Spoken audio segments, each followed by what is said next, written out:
اگر کوئی شخص فرض نماز چھوڑتا ہے، وہ نہیں پڑھتا 5 وقتہ نماز اور باجماعت کا اہتمام نہیں کرتا، تو اگر ساری رات بھی کھڑے ہو کر نوافل ادا کرے گا تو 0 ہے۔ اس لیے کہ پہلے فرض،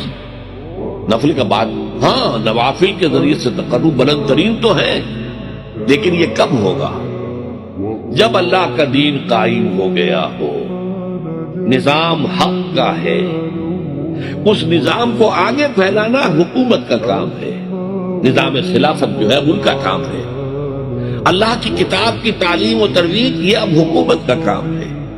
اب افراد کو اجازت ہے وہ نوافل پر زور لگائیں، راتوں کو جاگیں، لیکن اگر دین اللہ کا قائم نہیں اور باطل کا غلبہ ہے،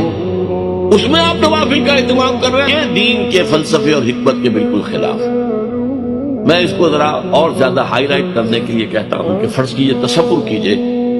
جب دامن احد میں جنگ ہو رہی تھی اور مسلمان زندگی اور موت کی کشاکش میں تھے، خود حضور جس طریقے سے زخمی ہوئے ہیں، اتنا خون آپ کا بہہ گیا کہ آپ بے ہوش ہو کر زمین پر گر گئے ہیں، صلی اللہ علیہ وسلم، فدا و آباؤنا و امہات۔ اگر اس وقت کوئی شخص مسجد نبوی میں بیٹھا ہوا نوافل پڑھ رہا ہے، کھڑا ہوا، یا وہ کوئی نعت جو ہے پڑھ رہا ہے، یا کوئی بیٹھ کے تسبیح کر رہا ہے، تو اس کے بارے میں کیا رائے آپ کی ہو؟ وہاں تو حضور اور صحابہ